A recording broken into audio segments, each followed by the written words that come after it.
अस्सलाम वालेकुम दोस्तों, आज मेरे चैनल पे बन रहे हैं बहुत ही मज़ेदार चटपटे मूंग दाल पकौड़े। मौसम चाहे बारिश का हो, गर्मी का या सर्दी, आइडियल स्नैक है। ज़रूर बनाइएगा, बहुत मज़ा आएगा। यहाँ मैंने ले ली है 2 कप मूंग की दाल छिलके वाली। उसको 4 से 5 घंटे भिगो के और छान लिया है अच्छी तरह से। देखें, बिल्कुल भी इसमें पानी मौजूद नहीं है। अब मैंने यहाँ पे लिया है 1 टीस्पून साबुत धनिया, 1 टीस्पून सौंफ, 1 टीस्पून ज़ीरा और 4 से 5 अदद सूखी हुई लाल मिर्च।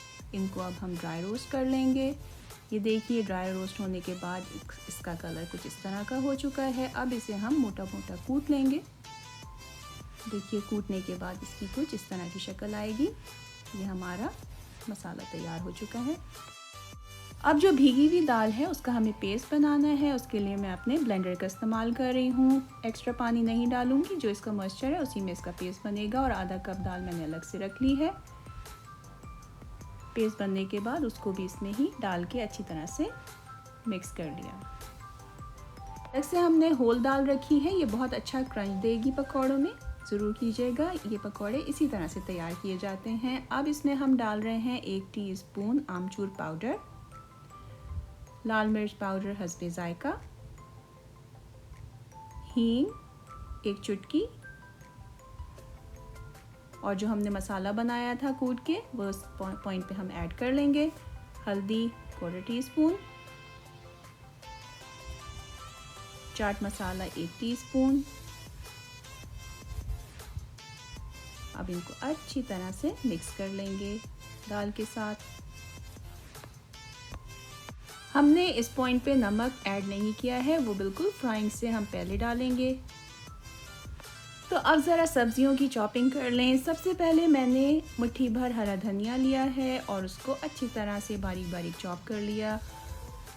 तकरीबन आधा कप के बराबर पुदीना, उसको भी बारीक बारीक चॉप करना है। आप चाहें तो हाथ से तोड़ के भी डाल सकते हैं। हरी मिर्च यहाँ मैं 2 बारीक चॉप करके डालूंगी। आप अपने जायके के मुताबिक डाल लीजिएगा, जितनी आपके घर में पसंद की जाती हो, लेकिन इसे इस तरह से बहुत बारीक ज़रूर काटिएगा।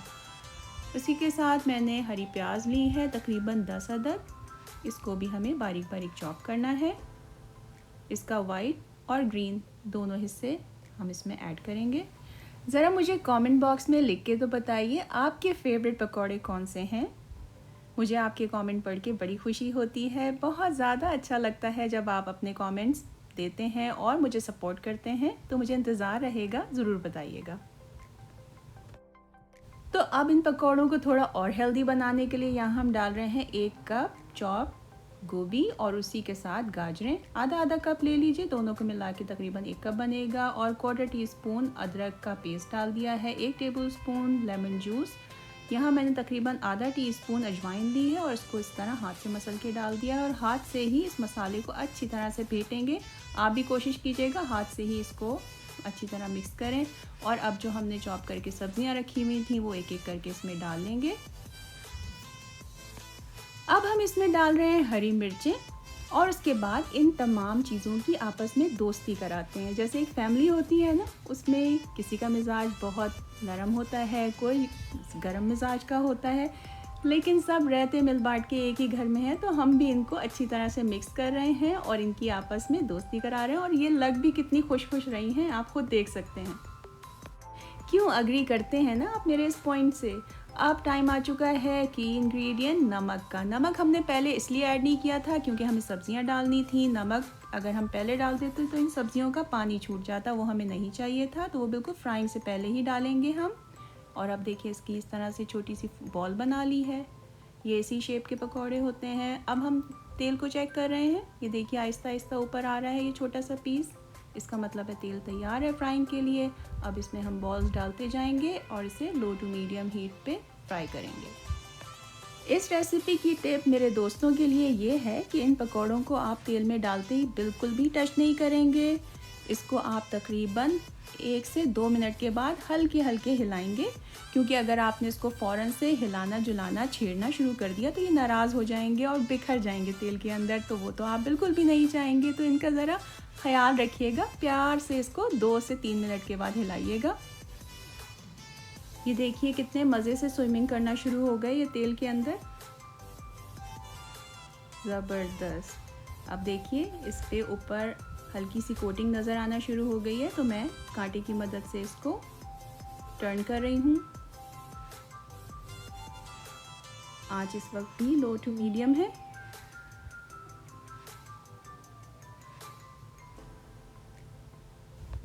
मेरे वो दोस्त आज पहली दफ़ा जो मेरे चैनल पे आए हैं, मेरी वीडियो को लाइक कर लीजिए और इस चैनल को सब्सक्राइब कर लीजिए इसी तरह की मज़ेदार रेसिपीज़ के लिए। और मेरे हमेशा के सपोर्टर्स, आपका तो बहुत बहुत शुक्रिया, मेरा बहुत साथ देते हैं और इसी तरह से मुझे सपोर्ट करते रहिए और मेरा साथ देती रहिए।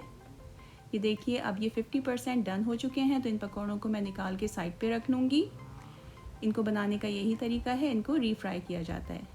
ये इस वक्त मुकम्मल तौर पे तैयार नहीं है, इसे हम साइड पे रख लेंगे और इसी तरह से दूसरा बैच भी तैयार कर लेंगे। ये देखिए अब मैं इन पकौड़ों को रीफ्राई कर रही हूँ।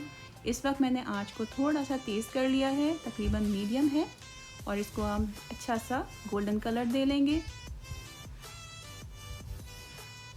लीजिए मज़ेदार से क्रिस्पी मूंग दाल पकौड़े तैयार हो चुके हैं। बनाइएगा और खूब दाद पाइएगा अपनी फैमिली से, अपने दोस्तों से, और ख़ुद भी ट्राई कीजिए। देखिए कितने क्रिस्पी हैं और अंदर से कितने नरम, यही इन पकौड़ों की खुसूसियत है। बहुत शुक्रिया आपका मेरी वीडियो को वॉच करने का, मुझे सपोर्ट करने का। फिर आऊँगी एक और नई और मज़ेदार रेसिपी के साथ। जब तक के लिए इजाज़त दीजिए। अल्लाह हाफ़िज़।